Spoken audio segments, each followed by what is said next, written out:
everyone. I'm Kinga Torbicka from the Center for French Culture and Francophone Studies at the University of Warsaw, and it is my pleasure to welcome you to our last seminar of Geopolitical Tuesday in the current semester. I'm very honored to host today Bartosz Fraszka from the Warsaw School of Economics in Warsaw. Hello and welcome, and thank you, Bartosz, for joining us today. I'm very happy to welcome you to his lecture entitled Frontex in the EU's Geopolitical Matrix.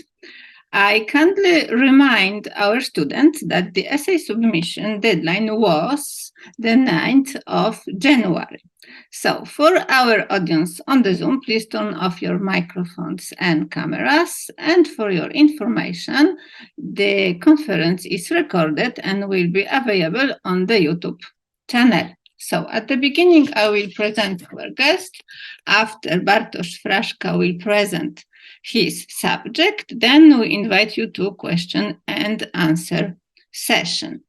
Now, let me present our guest. Bartosz Fraszka is a political scientist and Europeanist, graduate of the Faculty of Political Science and International Studies at the University of Warsaw, expert of the Warsaw Institute think tank, specializing in international security, geopolitics, and hybrid threats. PhD candidate at the Warsaw School of Economics in Warsaw in discipline of political sciences and administration. So, as I mentioned already, today Bartosz Fraszka will present Frontex in the EU's geopolitical matrix. So, please, Bartosz, the screen is yours. Hello, thank you very much, Kinga. Thank you for invitation to this Geopolitical Tuesdays series. I am very glad to be here today with you. Kinga has quite extensively presented my academic profile, so I will just skip straight to the point, and I will present the whole title, and as well I will say something about why did I choose this topic. And please let me just share my screen with you. I hope I will not encounter any technical problems. 1 second, please, okay?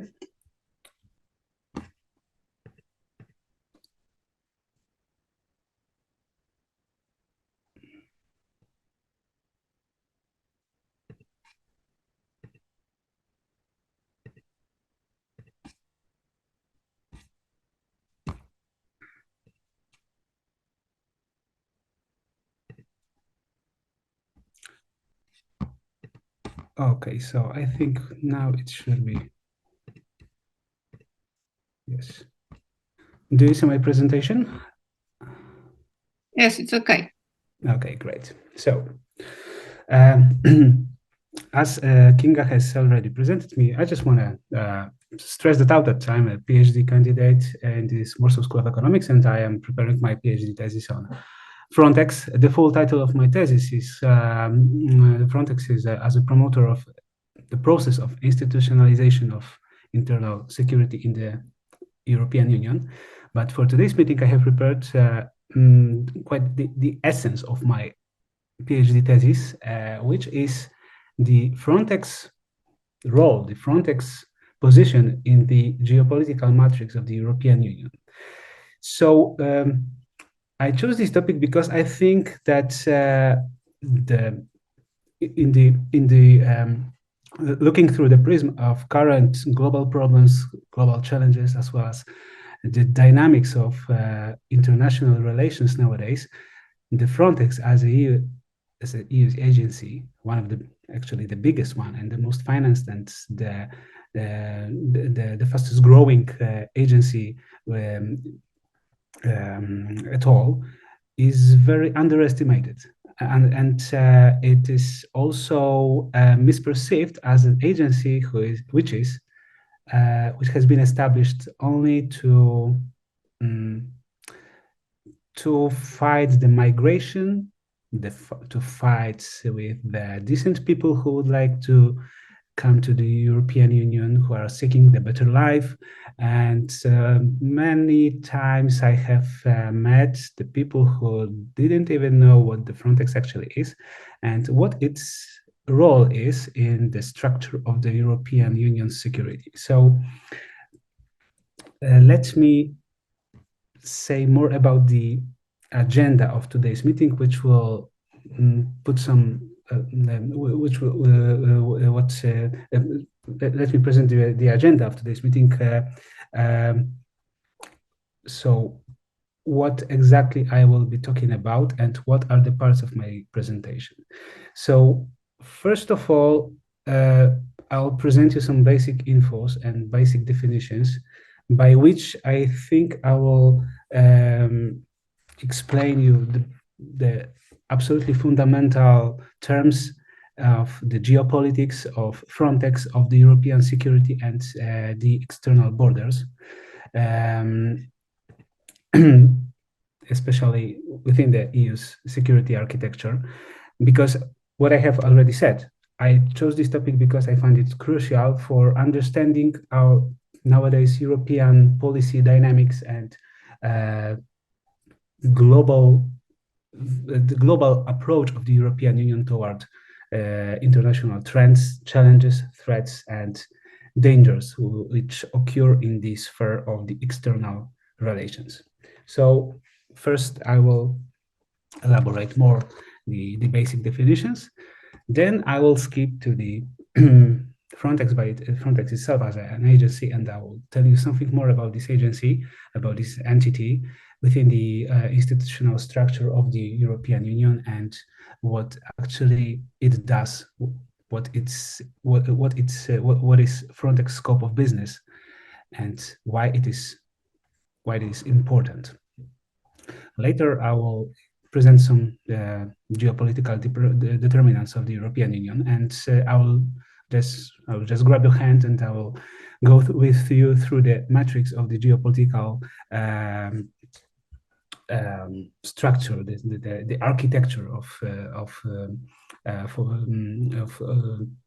nowadays global scheme. Then I will skip to the correlation and dependency between Europe's, as in all continents, geopolitics and European Union security, and I will show you the links between those two phenomena and those two things. And then I think it will be a good phase for a quick summary why Frontex is so important to the European Union security and what it does for the European security. Last but not least, but at the end of this presentation, I will present you some global threats towards European Union and how Frontex tackles it within its scope of business. And just before the discussion and question and answers time, I will share with you some of my thoughts on new Pact on Asylum and Migration, which is being discussed, which is being proceeded in the institutions of the European Union, especially in the Council and the Parliament of the European Union. And what is actually crucial for Frontex, for any other agencies of the European Union which deals with the internal as well as external security. Then I think it will be a good time for your questions that you may have and which would arise during my presentation, which of course I welcome you to address them to me at the later stage. I'll be more than happy to answer them. And I hope that it will ignite the discussion between us. So, basic inputs: geopolitics and within the scope of the European Union. there are many definitions of geopolitics, but one of the best, I think,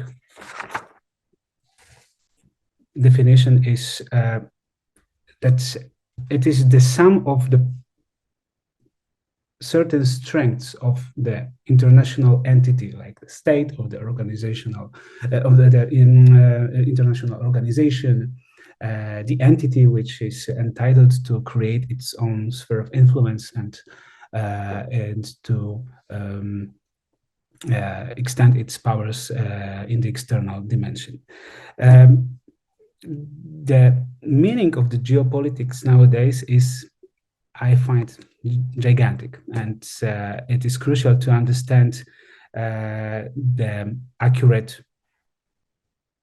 processes and features which moderate the current foreign affairs and international relations between the states, as well as between the international organizations, in the way that it allows you to the proper and the effective realization of your raison d'etat, of your national interests, and it keeps you alive, like in the most basic and like this atavistic way.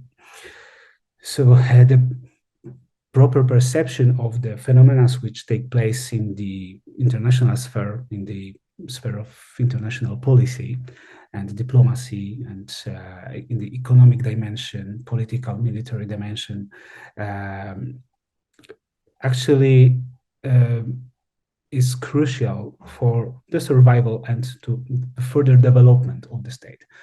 Please remember that when we talk during this presentation about the entity, the state, I will also make a direct link to the European Union, which, as you for sure know, it's not a country, but it's something more than international organization, but something less than a country due to its legal status and international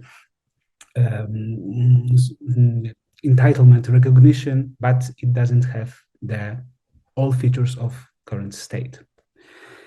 So currently we look at the European Union as a conglomerate of 27 sovereign states, absolutely independent and representing their own interests, representing their own raison d'etat.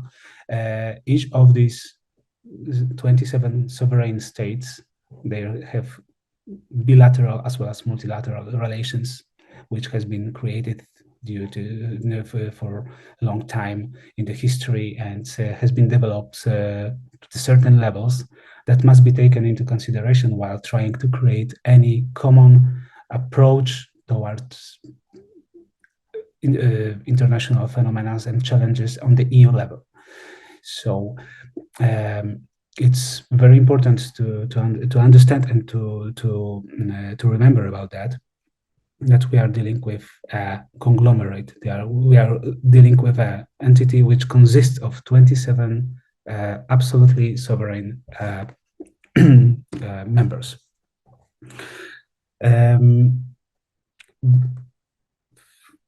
Since 2009, the European Union has international recognition, and it has the ability to take legal actions on the basis of the Lisbon Treaty, as you know.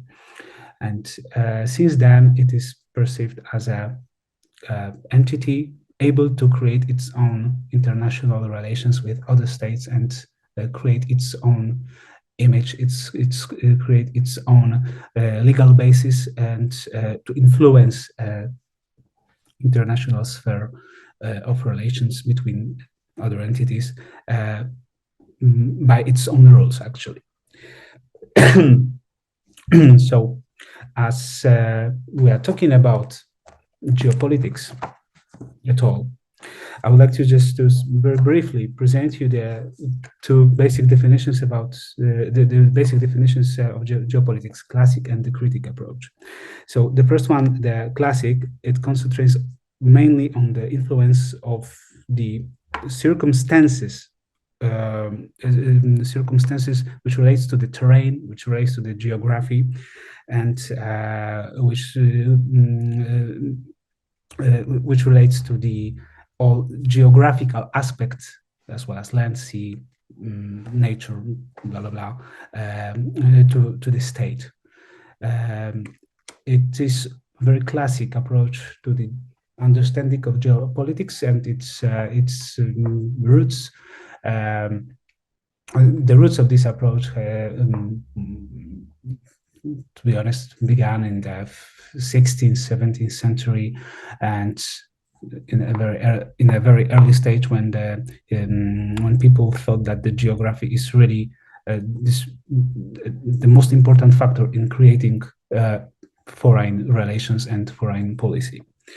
The second approach, the critic approach, is more focused on the nowadays political discourse and the predominant ideology, which consists of the narratives, which consists of the constructive things like information policy, historical policy, economic policy, soft power as well. And this critic approach is more liberal, actually, and more open to the other narratives and other other factors which create the power of the state. So I hope that at this stage you have the clear view what geopolitics actually is. I mean, this is to sum it up, this is the sum of economic strength, political strength, military strength. Of course, above all of this is geography, which determines the position of the state among other states, as well as soft power, as well as cultural factors, as well as social factors, and the very soft and very undetermined factors like identity of the state and its own internal structure. So this is actually the end for now of the definition of geopolitics, definition of geopolitics. Now let me skip to this EU security architecture, and actually I will focus mainly on the institutional component of it. The EU security actually is being created since the beginning of the process of European integration from the 1950s. The EU security architecture is nowadays mostly undefined because, as I told you, that it's almost impossible to accommodate the national interest of 27 entities into one common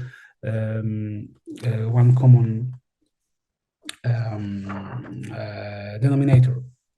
So it's mainly it mainly relies on a NATO alliance, which provides the security on to the most of the European countries and to the most of the members of the European Union as well.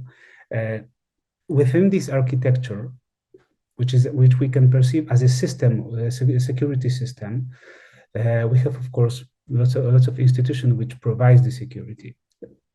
Just going from the top, of course, the European Commission, which indicates the political directions and the vectors of policy developments within the frames of security policy. The European Council and European Parliament, which is the basic, parliamentary level of making a decision in this sphere of the security. Then we go down to the agencies and this toolkit of the European Union, which consists of course, Frontex, Europol, and other agencies, which I will, of course, elaborate at the later stage. The EU security architecture is very wide, very broad, and very capacious term, and it's really, it's not, we will not have even twice the time for today to elaborate it, but it's very, very complex and very vast thing to discuss, because it consists of so many elements, especially on the institutional level. But I would like you to remember at this stage that it's mostly it mostly composes of two factors: external and two dimensions, external and internal dimension. This is what creates actually the security architecture of the European Union. External borders of the European Union. As you know, that every entity in the world has its borders, has its land borders, has its coastline. So external borders are very important during this presentation, because we will mainly focus on the Frontex operational activity, which is mainly focused on the borders and illegal and legal migration as well. So external borders of the European Union are the borders which European Union shares with the third countries, not within itself, like between member states, but with the third countries, like, for instance, Belarus, Russia, Ukraine, etc. So these are the external borders of the European Union. Schengen area is an area between these member states and within the surface, which are encircled by the external borders of the European Union. And not every European Union member is a member of a Schengen area, and as well as not every Schengen area member is actually a member of the European Union. And later I will show you the examples of these countries which diverse in this context. The matrix. I think the matrix is the word which might raise some questions even in the title of my presentation, but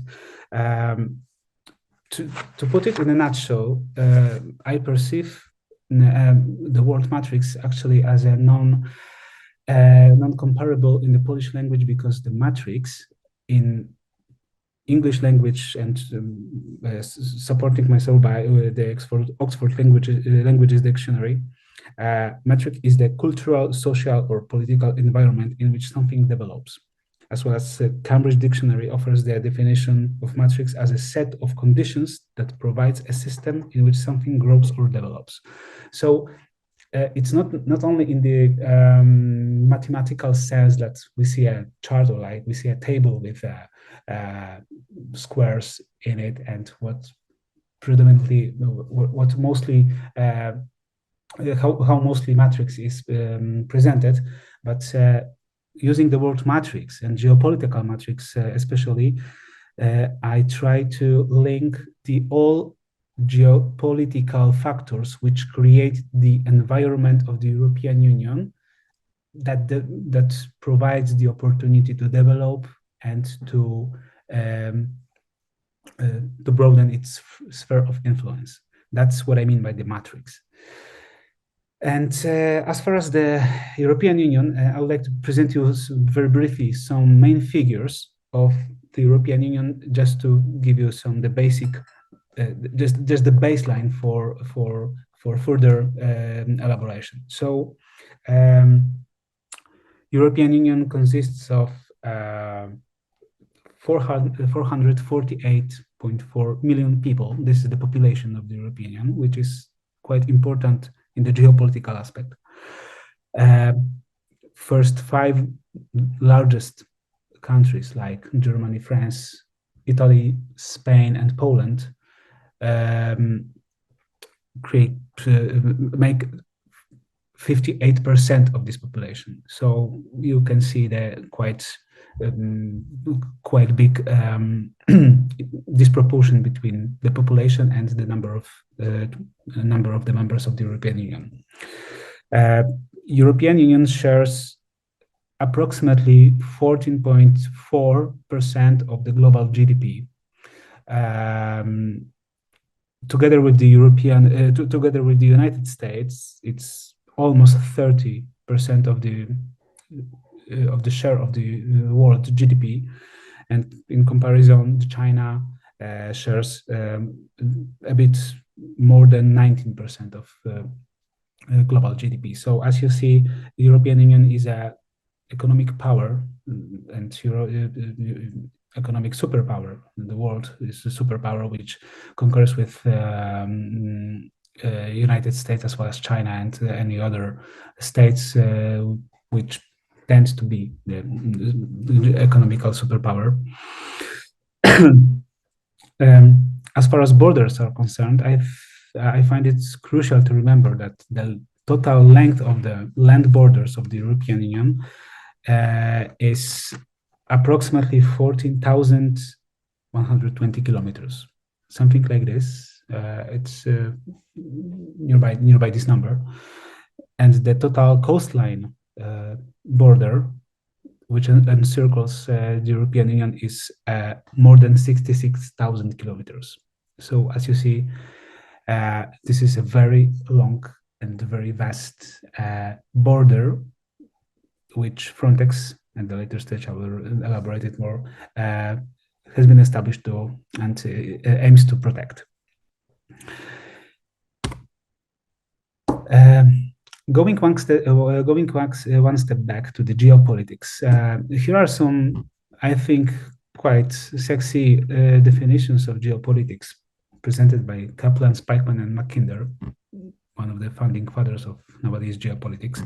And just next to it, you have the map of the European Union, excluding, of course, it's up to date because it doesn't include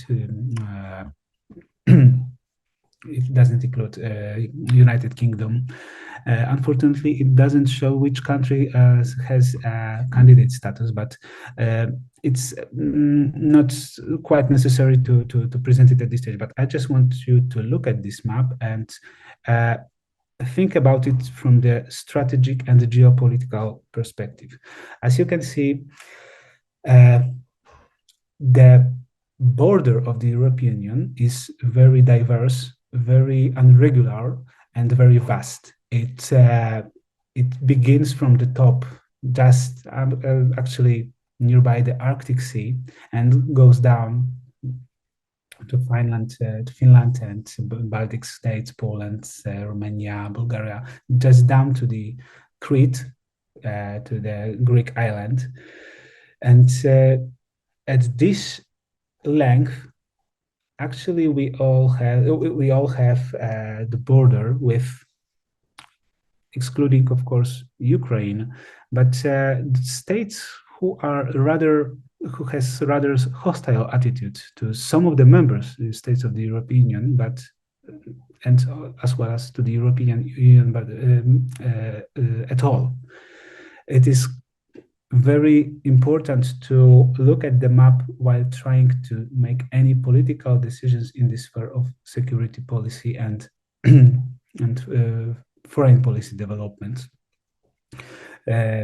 Just taking into account our neighbors and states who are in our direct vicinity and who encircle us as the European Union and the Europeans at all.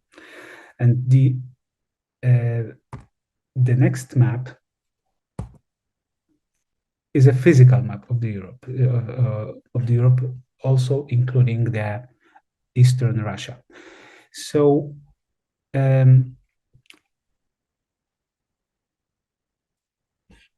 I included this map due to the fact that it shows you the land the land conditions of the Europe, and I would like to point your attention into the fact that most of the Eastern Europe, the Eastern continent, is a lowland. It has also some mountains like in the Scandinavian Peninsula or in the Iberic Peninsula and the Balkans, and of course Alps as well. But taking into account current Russian foreign policy developments and Russian geopolitical strategy and foreign policy strategy, I would like to stress that out that the Russians, I mean, the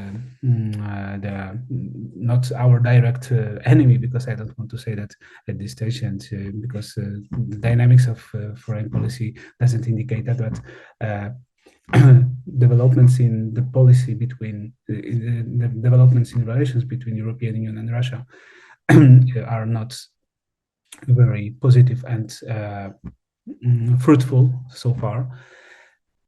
But when you look at the map of Europe, you will see that the Russia is quite is a bit of a problem for European Union as well as for NATO, due to the fact that this lowland, which creates the most of the Western European continent, is very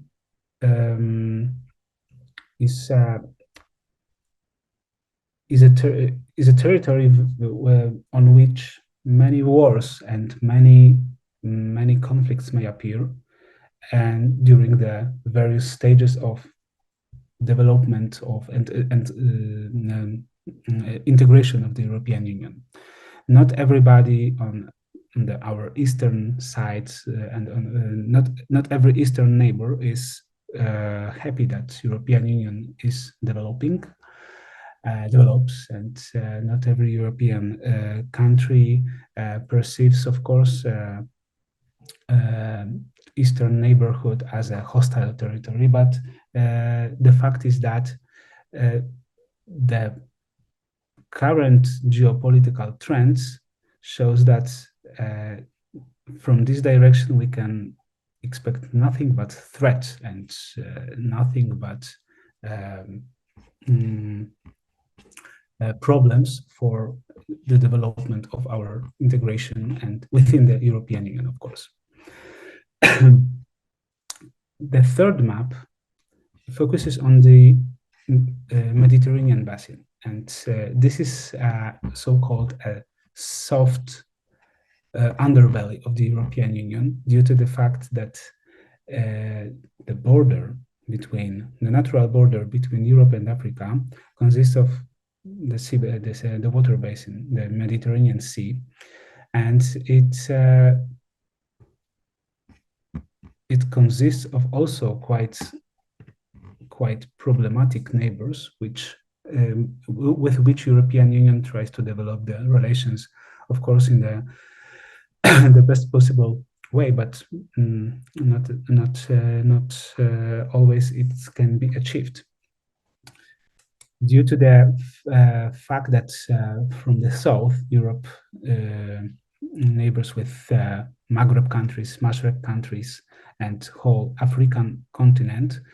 It creates quite big challenges to the security architecture of the European Union, due to the various threats like illegal migration, human trafficking, gun and drug trafficking, which has been developing since at least 2 decades, and which European Union hasn't found so far a good response, due to the fact that this must contain some political actions, not every time well perceived by every member of the European Union. Now I would like to skip to the Frontex, the agency, which I focused the most during my scientific research, and which I described at the beginning of my presentation as a agency which rather has more, which is quite mysterious to us, to Europeans, to Polish people, which I have met recently. When I said to my colleague that I used to work in Frontex, he asked me, where in Hortex? Like he thought that I worked in a in a company which produces fruit juices, because one operates in Poland. So Frontex is in my opinion, quite peculiar and quite mysterious entity within the scope of the whole European institutional system, and it's quite unknown due to its quite wrong image after the controversies which has arisen recently related to pushbacks and Olaf report. I will relate to that later. Frontex is actually crucial for European security, for European internal security as well as external security.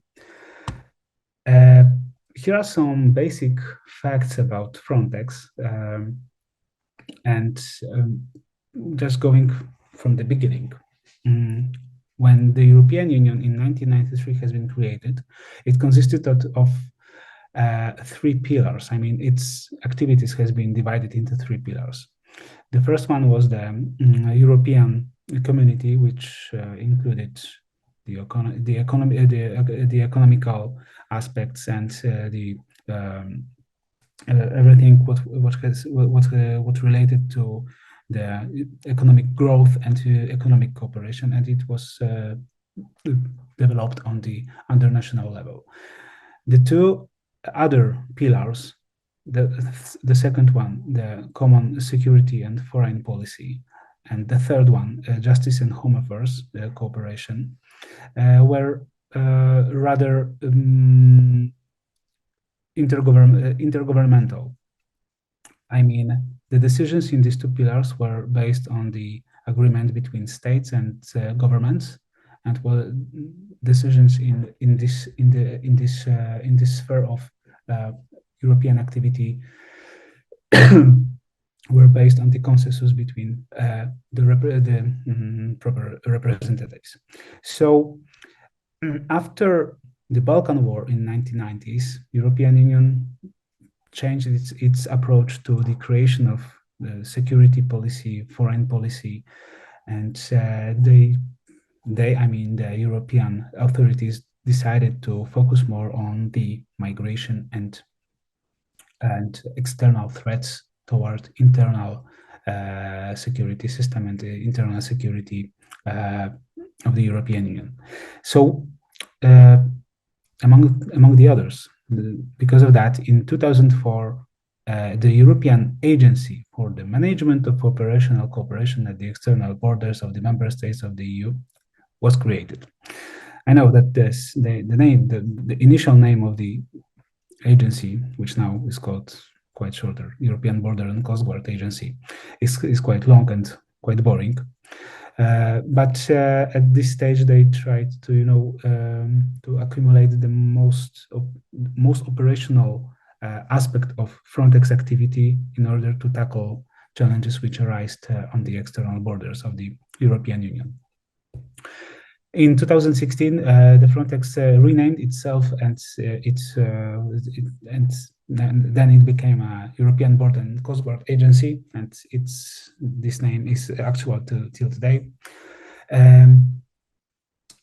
And just to be honest, I think that's the most important information about Frontex so far. Of course, it has its quarters in Warsaw, Poland, in European class. Let me skip to the operations of Frontex and what it does. So first of all, it protects borders, but by protecting borders, it first of all coordinates the all efforts accumulated by the member states of the European Union and national border guards in order to protect the external border of the European Union and the Schengen area.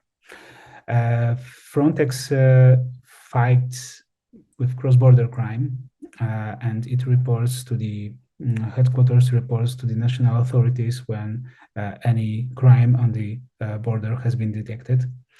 It protects the Schengen area, and Schengen area actually consists of 23 European Union member states and 4 non-European member states. So it consists of Norway, Ireland, Liechtenstein, and Switzerland as a non-European Union members, and the rest of the members of the Schengen area are the European Union member states. You can find the list of the full Schengen area member in the internet. I will not bore you at this time by listing them.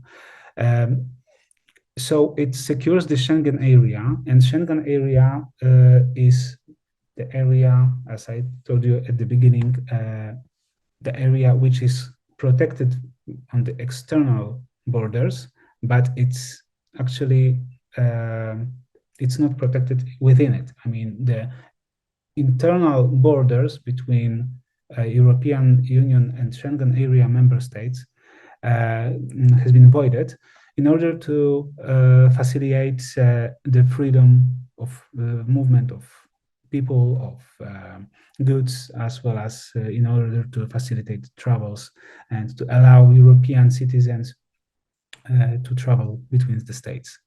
Yet the effort of the securing borders has been put on the external borders of the European Union, so the border guards may focus more on the borders within the third states, which are not the members of the European Union. So this is what Frontex coordinates. Frontex organizes return operations. So if anyone who illegally enters the European Union can count on will be returned to the home country by the means organized by Frontex. Frontex also provides research and innovation in this scheme of within a frame of securing borders and operational activities. It provides training for border guards.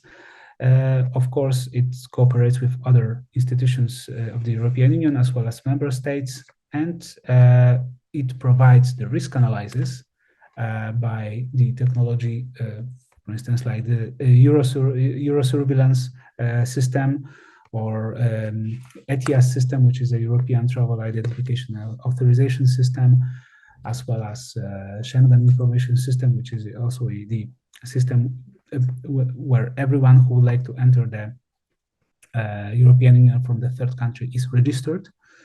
And Frontex also monitors the borders. So this is the main scope of business of Frontex. And at this map, I would like to just show you them where actually we can find Frontex as the most active in the most active dimension. So it is mostly on the southern and eastern border of the European Union, mostly in the Mediterranean. So the soft underbelly, as I told you, is the most crucial area and area of activity of Frontex, because there are the most the biggest migration routes from the south and from the Middle East to the old continent. So that's where we can. There is where we can find Frontex soldiers. I mean, soldiers, the standing corps actually. Standing corps are the border guards, European border guards, which are deployed in the external borders as well as in the airports of the European member states. And they facilitate and they cooperate with the national authorities in order to fight border crimes and in order to support national border guards in securing their external borders and the Schengen area. I would like to at this stage I would like to turn your attention to the Ukrainian case, where from the 24th of February until the end of the 2022, almost 13 million Ukrainians have entered the European Union, and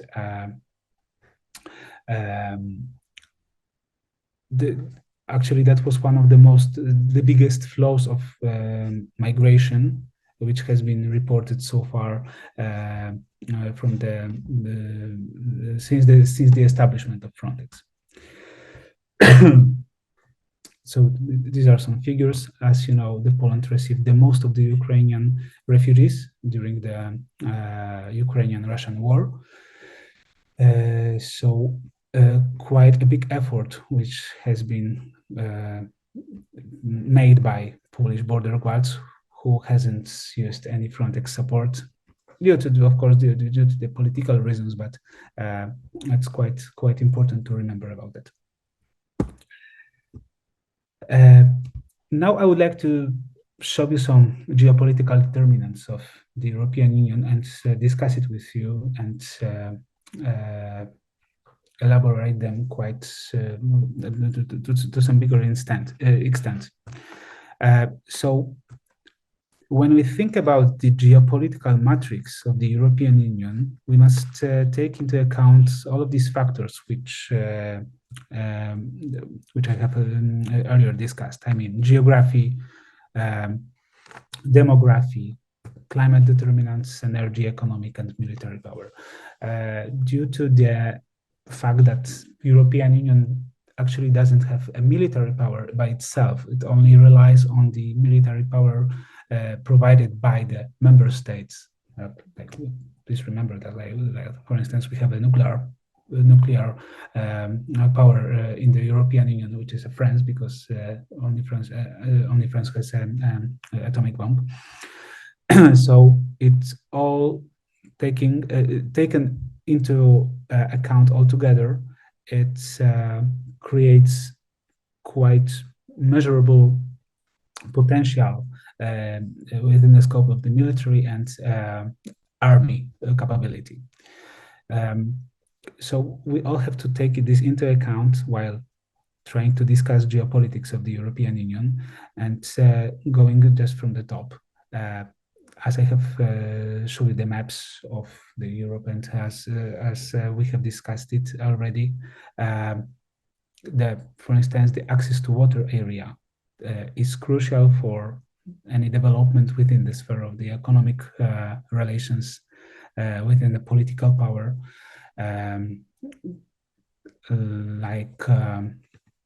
creating new possibilities for the member states to cooperate with other third countries and to create bilateral relations and trade relations with actually all the world.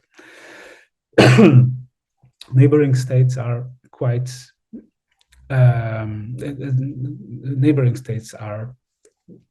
one of the most important determinants which creates the strategy of the foreign policy of the European Union, because on them we need to focus the most, trying to describe who is hostile or who is friendly toward us. So that determines our foreign policy.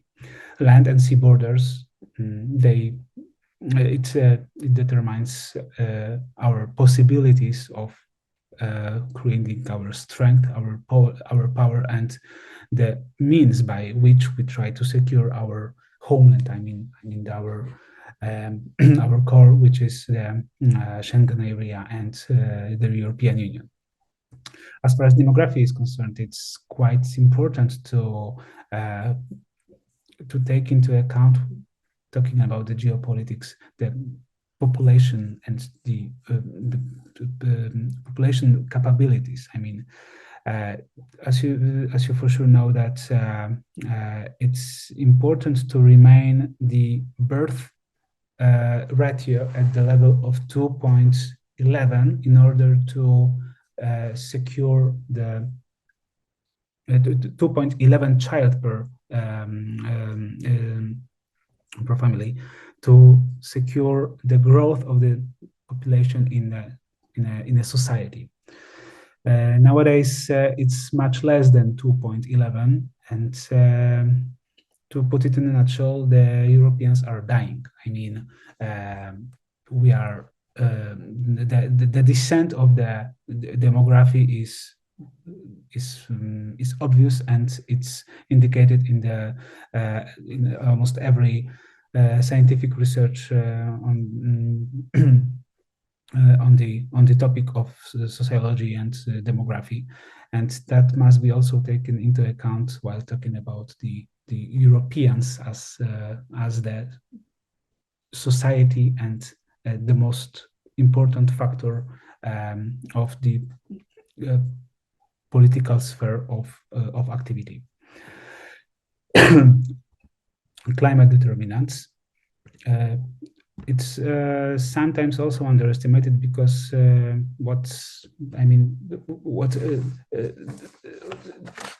sometimes the weather is not so important, but only only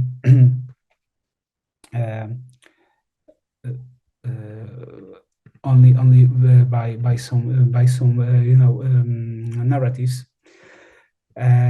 Actually, nowadays the climate is one of the most important factors which creates the strength and creates the possibility of development for states and as well as for the European Union, because average temperatures and weather conditions creates the possibilities for agriculture, for producing food, for producing lives, for keeping the livestock, etc., etc. So it also correlates with the economic strength and the independence and sovereignty of the entity.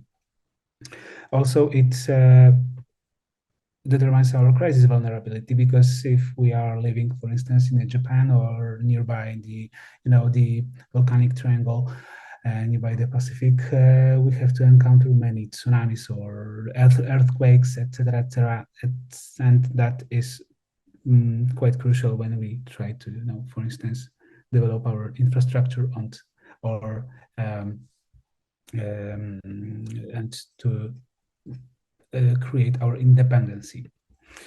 Economic strength is actually something which I do not have discussed much more, because it's obvious that the wealthier we are, the more influence we have on our external environment and and our economic capabilities, as well as our currency that provides the influx or outflux of capital in the international level. Military power as a sum of states' military powers. Currently, as I have already said, that the European security is mostly relies on NATO membership and its deterrence capabilities. But of course, each member state develops its own military strength by its own, and in this aspect, European Union becomes more and more secure every year, and it is a very good tendency that a very positive and needed phenomena in the field of creating our foreign policy and deterrence capabilities. Soft power, social potential is mostly not a hardware. It's not a hardware of geopolitics. It's more like a software. But it's also important to realize what our cultural capability is, how our languages are popular in the external dimension, and what is our cultural heritage. what are our roots, because this is the baseline for creating our identity, which mostly determines who we are and how we perceive things and how we perceive the peculiar phenomena in the international sphere. That's why education on the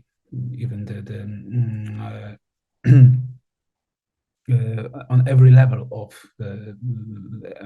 on every stage of human life of every man who is a member of the society is very important, because once we know who we are, once we know what is our history, what are the determinants of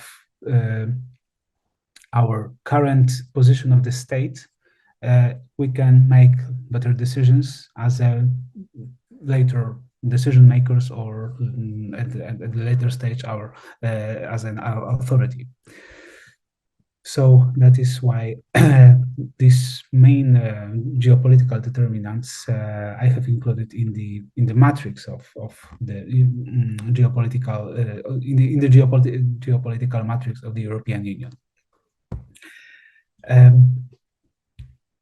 Correlation and dependency between Europe's geopolitics and EU's security is very strong, and it depends on each other due to the fact that security policy has its roots in the process of the European integration, and it's rooted in the European political community, which was created in 1970s. Later, it was developed during the Cold War. Please remember about the Iron Curtain, which has divided the Europe after World War II. So everything what has happened in the sphere of creating the European common security and foreign policy, as well as the common security and the defense policy of the European Union, has its roots in the bipolar order of the world, which was created after the World War II.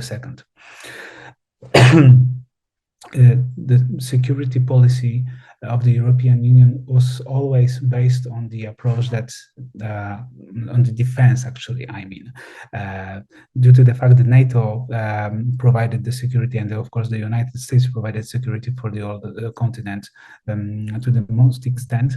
The European Union security policy mostly focuses on the defense and actually building crisis management capabilities on the EU level, and Petersburg missions, crisis management, and trying to fight the emergencies which appear in the member states, and trying to fight with them with the common effort. As far as the European Union security institutional toolkit is concerned, of course, I would like to emphasize the role of the Frontex, because that's the most important factor, in my opinion. And during my scientific research, I try to emphasize this at every stage, that this is the biggest contributor to the European security. Within Frontex uses also other tools, other instruments to tackle the challenges which it has been established to do, like illegal migration, of course, and human trafficking, or armament trafficking, illegal. First of all, Schengen Information System, which is an information system which is a system for established in 1995, if I remember correctly. It just gathers the information about every traveler who intends to enter the European Union and Schengen area from the outside. It gathers information about it, and also it's it's linked with every member state of the European Union. VIS, it's a visa information system. It's quite similar to the Schengen information system. It just provides the infos about visa granted or refused, or any other information which might be useful for national authorities, national security authorities, of course. Eurosur, it's a system which Frontex uses in order to monitor the borders of the European Union, of course, external one. So it's quite advanced system which allows Frontex to operate on the very advanced level. It uses the newest technology, the satellites and thermal detectors in order to detect any efforts, any tries of illegal migration toward the European Union. Rapid, it's a rapid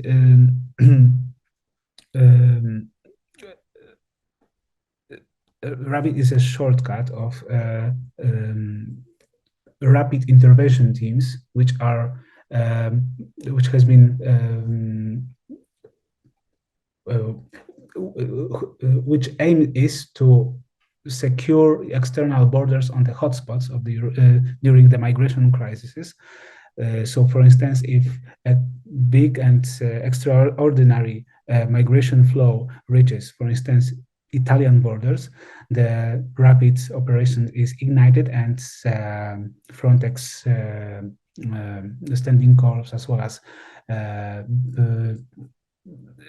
member states border guards participate in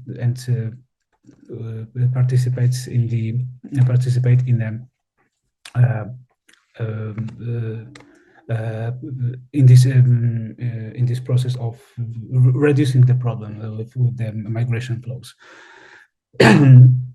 It has been ignited many times, especially during the 2015 migration crisis, especially in Lampedusa and in Greece. So these are the tools which Frontex uses mostly. And as far as the other toolkits, the other components of the institutional toolkit, there is also European Union Agency for Asylum. Formerly it was European Office for Asylum Support, EASO, yes, something like this. But it was renamed in 2022. EDA, which is a European Defense Agency, it's mostly it deals with, for instance, like projects like PESCO, Permanent Structure of Cooperation. So it mostly deals with the military aspect of the European security. Europol, which is an agency which coordinates the efforts of combating crimes within the European Union, and provides the exchange of information between state policies, and also provides the translation of verdicts or red notices when a crime has been committed in the one European state, and there is a threat that the person who has committed this crime might flee to the other state. So Europol coordinates these efforts to fight these crimes, and provides the exchange of information. The EIS, which is a European External Action Service, and in the external dimension, it's one of the most important agencies, because it supports the high representatives of the common foreign and security policy, Josep Borrell. He's a Spanish, and he acts as a high representative since, if I remember correctly, 2018 or 17. He replaced Federica Mogherini, and it is actually also an intelligence service, some kind of a Ministry of Foreign Affairs, something like this. I mean, if we would like to create some comparison to the state authorities, the EAS would be a conjunction with of external of authorities which deals with external relations. EULISA is it's a name of the agency which name is very long, but to put it in a nutshell, it links the operational and technical operations of the agencies which are entitled to secure the European Union in the sphere of justice and home affairs.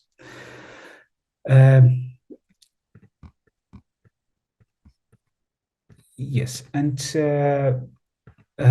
as far as troublesome neighbors, I just want to pinpoint the vast horizon of neighbors which are quite problematic for the Europe's and European Union's security, mainly because of that it's these countries and these regions generate challenges and threats toward European Union's security architecture. West Africa, Maghreb, and Mashrek, as well as Middle East, this is the source of illegal migration flows, which reaches the European Union and causes quite big troubles with migration policy and asylum policy. Of course, it is also these are the regions and part of the world which are problematic due to its unstable internal situation, due to the fact that there are many conflicts, many wars which are still going on, like between the Israel and Palestine autonomy in the Middle East, or the coup d'etat in Niger or in Mali, Republic of Mali, which also generates the migration flows which head toward European Union. This is why these neighbors are quite troublesome, and as well as the last one, CIS, the Commonwealth of Independent States, with Russia on the top. Of course, due to the fact that the ongoing war between Russia and Ukraine generates also the inflow of migrants and refugees, of course. It's not actually troublesome, but it's just challenging, and it ignites the decision-making process in order to facilitate the reception of refugees, as well as any other person who seeks asylum or who seeks the safety and who lacks the guarantees of having this security in its own country. It just bolsters the European Union efforts in order to create the common and unified approach toward migration and asylum. This is very important from the geopolitical perspective, because right now we need to look at the migration flows as not a threat, but as a challenge. And because of the securitization of migration, it became actually a weapon which has been used many times, for instance, by Belarusian regime in 2021, and as well as by Libyan regimes when Gaddafi was still in power, for instance, or after his death as well. So migration right now is a factor which contributes to the creating a disorder in the international sphere and international relations between states and the European Union because of its irregular and undefined essence, nature. So that is why migration and Frontex and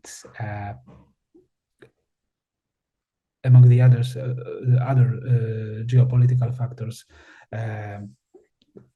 are crucial for securing the European Union security architecture.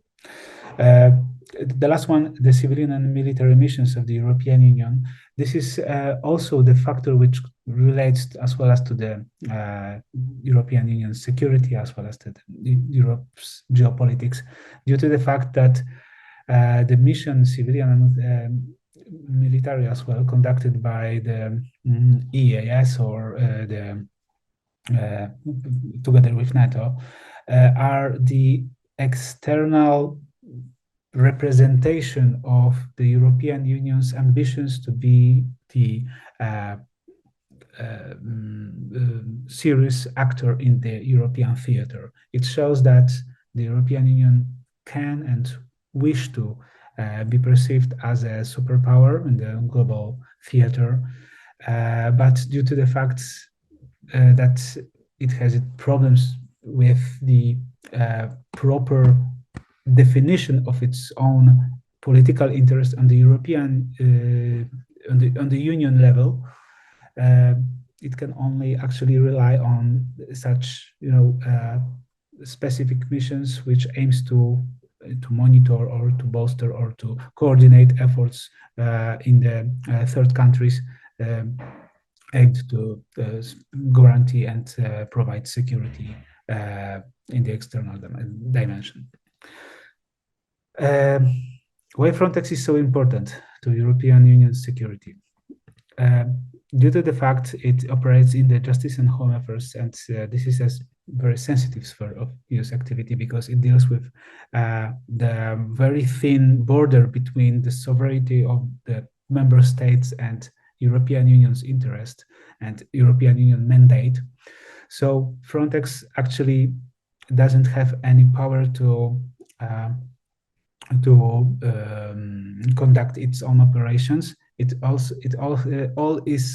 Frontex activity must be agreed earlier on the intergovernmental level and must have the approval and must be approved by all member states of the management board.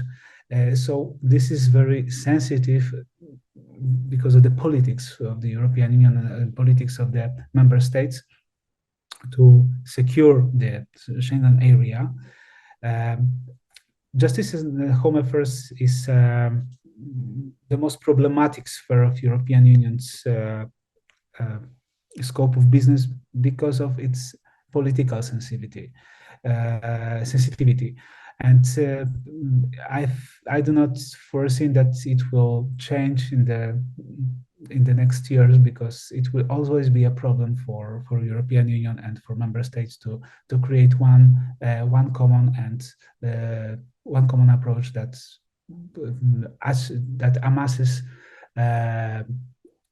the will as well as the national interest of 27 sovereign states. Frontex Standing Corps, a real phenomenon. It is a phenomenon because this is the first time when the European Union created its own unified and armed personnel, which can secure the Schengen area and the European Union itself by the European personnel. So the EU has its own staff, which has weapons, which has uniforms, and by 2027 will count 10,000 officers, Frontex officers, and will help national authorities to handle the illegal migration problem. This is the phenomenon, and this is the phenomenon and the process of the European integration rooted from the 1950s, because it has never happened so far. And right now, the European Union has its own border guard, the real border guard. Migration, and in my opinion, it's only just began. So Frontex is the agency which is able to handle this problem, and it's on a good way it's on a good development way to tackle it properly, because migration is a global trend which arises all the time, which expands, and which becomes the very significant factor of creating the foreign policy, international policy, as well as internal policy. The rising challenge of securitization of migration is a phenomena which I guess has not reached its top level, but once we will witness the migration among us in every European Union states, because please remember that not every state like France, like Sweden, like Germany is so multicultural as like Belgium, for instance. Baltic states are not as multicultural and not as diverse as Western states. Once we will face it on the daily basis, it may become a challenge for us on a various reasons, and it might cause a security problem, in a political security problem and social security problem. So this is why Frontex, at the very early stage of allowing anyone to enter the European Union, the Frontex role is so important in order to properly collect data, properly coordinate these migration flows. The link between internal and external dimension of the European security is Frontex, because it's on the border. It secures the internal security. It secures the internality of the European Union, and as well it operates on the outside of the European Union. So the Frontex stands on the very thin border between the internal and external dimension of the European Union's architecture, which I mentioned at the beginning, and I ask you to remember about that, because this is the only agency with a mandate to do so, and it has sources, it has resources, it has staff, it has budget, it has mandate, and it has in this year a 20-year experience, 20 years experience in managing external borders and migration flows.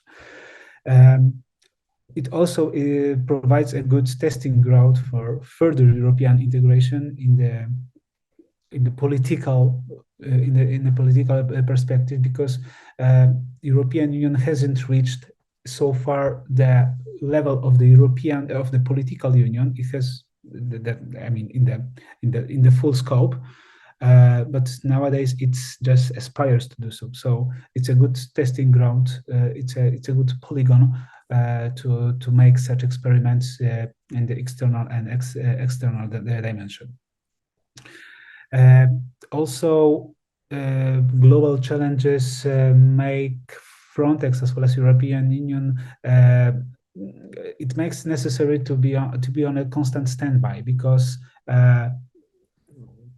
like Russian-Ukrainian war on the east, Palestinian-Israeli war on the southeast, the irregular migration flows from the Gibraltar or from the Maghreb states from the south. So it must be, European Union must be constantly ready to tackle these challenges, and that's why Frontex is very needed. And the last but not least, the Frontex provides a good recipe for good instruction, good manual for institutionalization of the EU's internal security. And if any other challenge will arise next years, the European Union will have a good scheme of operation as Frontex in order to tackle these challenges. European Union as a besieged fortress might be perceived by some of them, might be perceived by some scientists, might be perceived by some experts from the foreign policy, and sometimes it is. But besieged fortress is a phenomena created to describe a situation when somebody is surrounded by enemies. And a good example of such a country is Israel, for instance, because it is actually encircled by by the states which are hostile toward the Israel. European Union actually is not a besieged fortress, but it has so many challenges and threats coming from the various directions that sometimes we may perceive the European Union as all as a entity which is being attacked from every possible direction.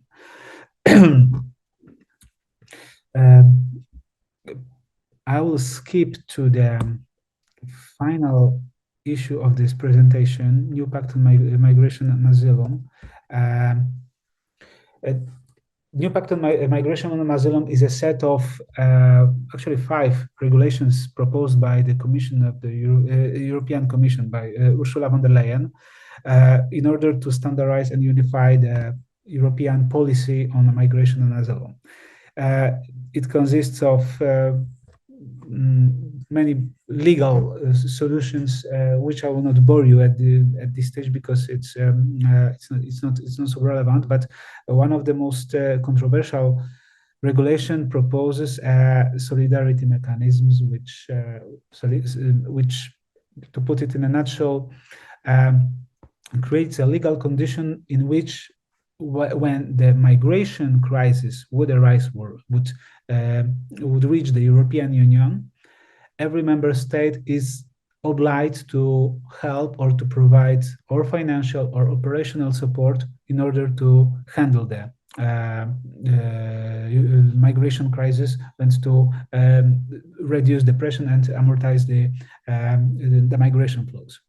So that's what was the most controversial and most discussed in the most extent by European governments recently.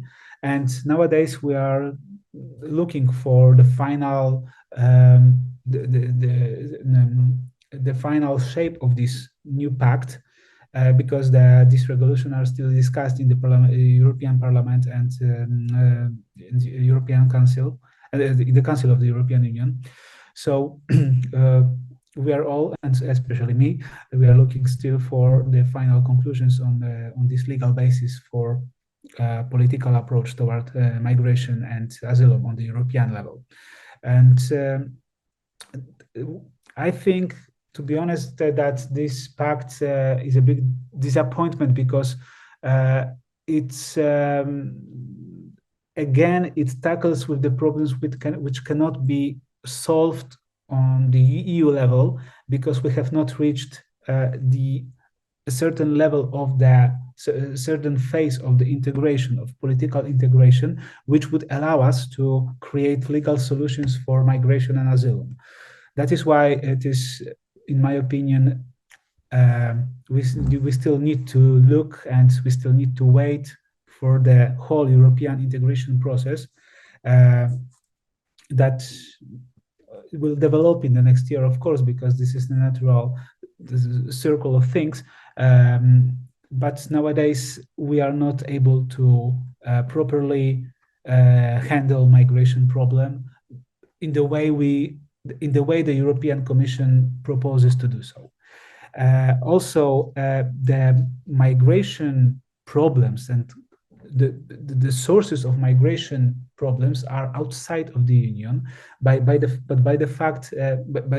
because of the fact that European Union doesn't have its own identity, because it's the only conglomerate of 27 states. It doesn't have its own identity. It has international recognition, but it doesn't have international identity. It cannot propose a coherent response towards challenges and threats that arise in the external dimension and in the international sphere of relations between states. Hence, it cannot be perceived as an entity and superpower that could handle its own internal problems, and hence it cannot solve any external problems. So this is like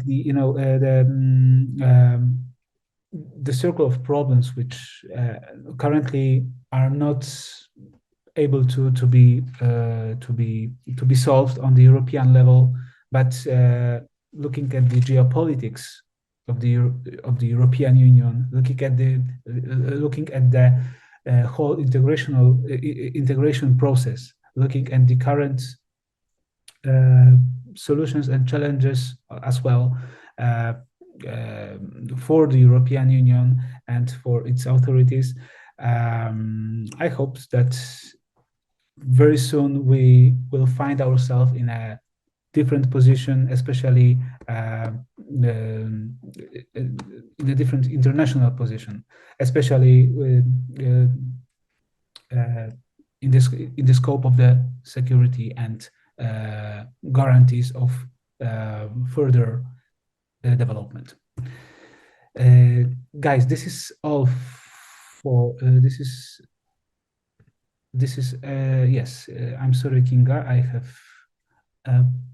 Yes, I'm sorry. Oh, I didn't see the hour, which is right now. Okay, yes, I think that's all for today. Thank you very much. But if you may have any questions, I will be more than happy to answer them. Yes, sorry to interrupt you, but unfortunately, we must to stop, and we don't have much time for discussion. But thank you very much for your very interesting lecture, for explaining us Frontex and the European security. If you have maybe one or two very short questions, you are welcome. You can write your question on the chat, or you can also speak to us,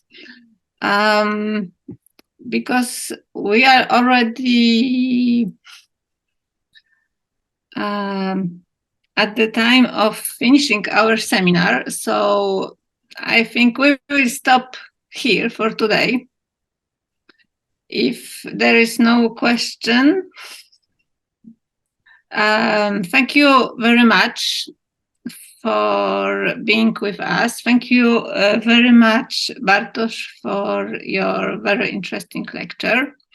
And I invite you to our seminar next semester, seminar of Geopolitical Tuesday. This is our last seminar in the current semester, and thank you very much for being with us. And I wish you a very nice evening. Goodbye. Thank you. Bye. Goodbye. Thank you. Bye. Goodbye.